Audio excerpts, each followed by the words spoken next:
Peter did not reply. He wasn't being rude, he just didn't appear to hear her.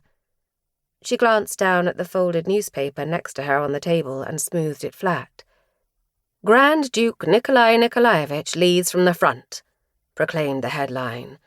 "2 Russian armies poised to take Eastern Prussia," read the subheading underneath. She continued further down the page. The Germans were amassing on their western front. The Russians were lunging over the border. They outnumbered the enemy 2-1. Victory was inevitable.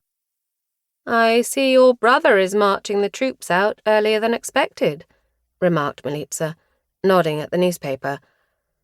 "I thought they didn't have enough guns, or, more's the point, enough boots.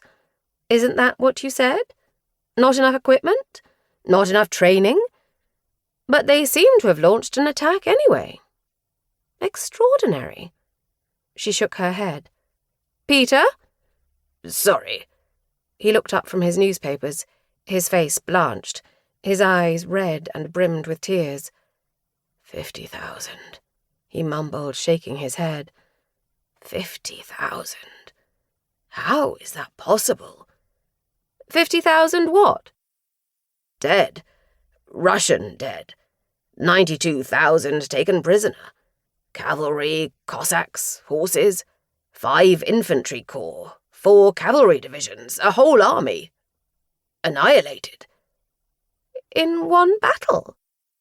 It appears so. His voice was barely audible.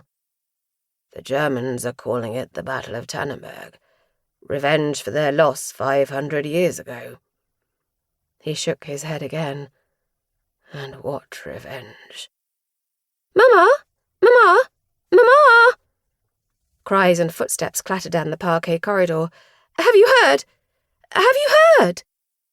Nadezhda burst through the double doors into the dining room, the sudden draught blowing the papers in front of her father off the table and up, swirling into the air.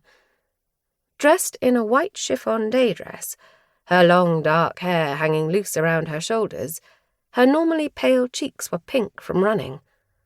"Oleg is here, and he's told me everything. They shot the wounded in cold blood as they lay stuck in the mud. They put bullets through the heads of the horses.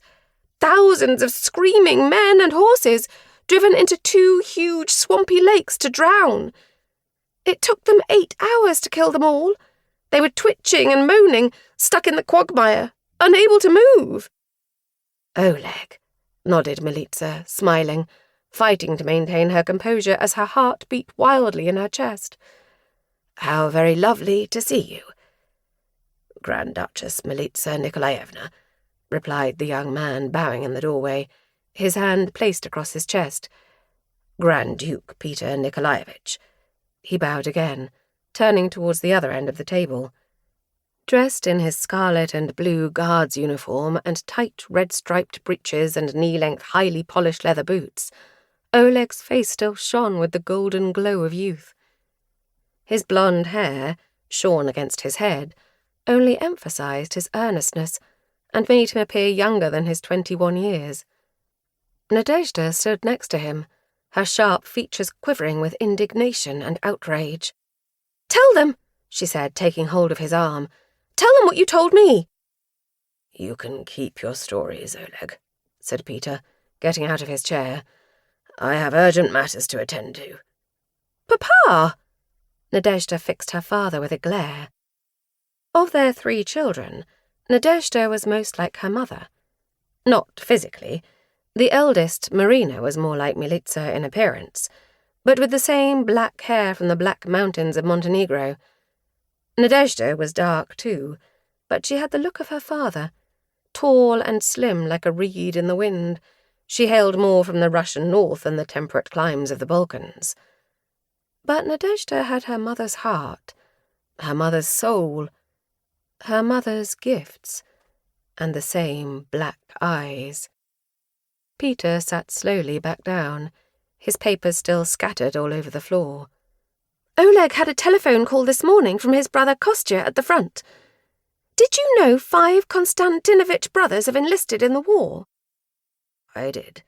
Peter nodded, much to his mother's misery, added Militza.